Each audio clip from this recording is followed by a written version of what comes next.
देश प्रदेश भर में अवैध सरकारी जगहों में अवैध तरीके से झुग्गी झोपड़ी मकान बनाकर कब्जा किए हुए जो दे रहे हैं दंगा के साथ साथ अपराध को बढ़ावा, सरकार बुलडोजर से गिरवा रही। लेकिन यह मामला सुप्रीम कोर्ट में आखिर क्यों? जो काम नगर निगम का मामला है सुप्रीम कोर्ट में आखिर क्यों पहुंची? निचली अदालत में आखिर यह मामला क्यों नहीं? सुप्रीम कोर्ट आखिर क्यों गई? बना बहुत बड़ा सवाल। जबकि जगह जगह सरकारी जमीनों पर, नालों पर जगह जगह किए हुए कब्जाधारियों के द्वारा जब अपराध को दे रहे हैं देश प्रदेश में बढ़ावा के साथ, कर रहे हैं चोरी के साथ साथ दंगा फसाद, अगर सरकार इनको खाली करवा रही है तो इतना बवाल आखिर क्यों?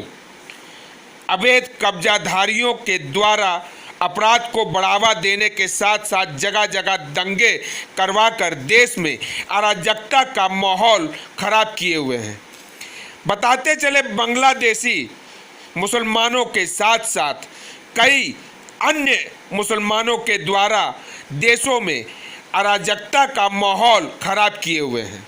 लोगों के द्वारा कब्जा करके देश को बर्बाद करने में लगे हुए हैं। लोगों के खिलाफ कार्रवाई हो रही, उसमें सियासत राजनीति आखिर क्यों बना चर्चा का विषय के साथ साथ बना सबसे बड़ा सवाल कि आखिर मुसलमानों के द्वारा अधिकतर जगह देखा जाए तो कब्जा करके मुसलमानों के द्वारा झूठ बोलकर कर रहे हैं अवैध कब्जा एवं दे रहे हैं अपराध को बढ़ावा के साथ साथ कर रहे हैं चोरी चकारी। तो फिर अगर नगर निगम करती है इन लोगों के खिलाफ बड़ी कार्रवाई, तो इतनी मक्कारी के साथ, जालसाजी के साथ क्यों करते हैं? धोखाधड़ी के साथ साथ दंगा फसाद एवं अपराध को दे रहे हैं बढ़ावा। क्या मुसलमान का अर्थ क्या है? मुसलधन ईमान। जिस मुसलमान का ईमान नहीं वो आखिर मुसलमान बने कैसे? बना बहुत बड़ा चर्चा के साथ जांच का विषय कि आखिर अवैध कब्जाधारियों के खिलाफ कार्रवाई की जाएगी तो कैसे की जाएगी एवं कितने दिनों में अवैध कब्जाधारियों को करवाया जाएगा खाली? बना बहुत बड़ा सवाल।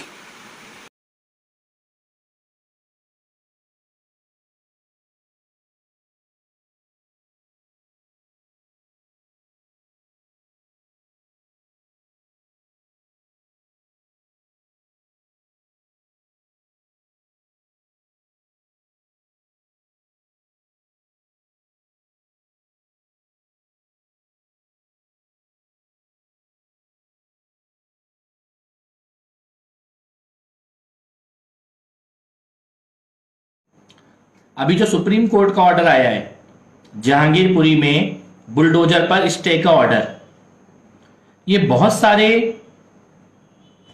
सवाल खड़े करता है। पहला सवाल तो ये है कि ये जहांगीरपुरी में जो बांग्लादेशी घुसपैठिए हैं, कबाड़ी का काम करने वाले, ये अंसार जैसे लोग, ये इतने पावरफुल हैं। अब समझ में आ रहा है कि वो पुलिस के द्वारा पकड़े जाने के बाद भी पुष्पा बनने का जो एटीट्यूड था, वो ताकत कहां से आ रही थी? आप सोचिए, रात को जहांगीरपुरी में बुलडोजर चलने का ऑर्डर आया है और सुबह सुबह सुप्रीम कोर्ट में कौन खड़ा है? कपिल सिब्बल, दुष्यंत दवे, संजय हेगड़े, प्रशांत भूषण, ये सब सुबह सुबह सुप्रीम कोर्ट में खड़े हैं बुलडोजर पे रोक लगाने के लिए। और इनका केस कौन लड़ रहा है? इन बांग्लादेशी घुसपैठियों का जमीयत उलेमाए हिंद। कौन है जमीयत उलेमाए हिंद? वही ऑर्गेनाइजेशन है जो अहमदाबाद में बम ब्लास्ट में जो इस्लामिक आतंकवादी पकड़े गए उनका केस लड़ रही है। यानी आतंकवादियों का केस लड़ने वाली संगठन जमीयत उलेमाए हिंद जहांगीरपुरी के बांग्लादेशी घुसपैठियों का केस लड़ती है। 5 मिनट में सुप्रीम कोर्ट से स्टे का ऑर्डर आता है और वकील कपिल सिब्बल जैसे वकील खड़े होते हैं वहां पर। आप सोचिए, कितने पावरफुल है इस प्रकार के ये बांग्लादेशी घुसपैठिए अंसार जैसे लोग, और इसीलिए इतनी हिम्मत है इनमें कि ये पुलिस के ऊपर गोली चला रहे, पत्थर चला रहे हैं रामनवमी के जुलूस पे, हनुमान जन्मोत्सव के जुलूस पे। ये बहुत बड़ा सवाल है आज पूरे देश के सामने। सोचना होगा हमें कि किस प्रकार का ये नेक्सस, किस प्रकार का ये कॉकस किस प्रकार का बन गया है कि देश में पुलिस पे गोली चलाने वाले लोगों के लिए भी देश के सबसे बड़े वकील और आतंकवादियों का केस लड़ने वाले संगठन खुलेआम सुप्रीम कोर्ट जाते हैं और 5 मिनट में ऑर्डर भी लेकर आते हैं। सोचना होगा देश को।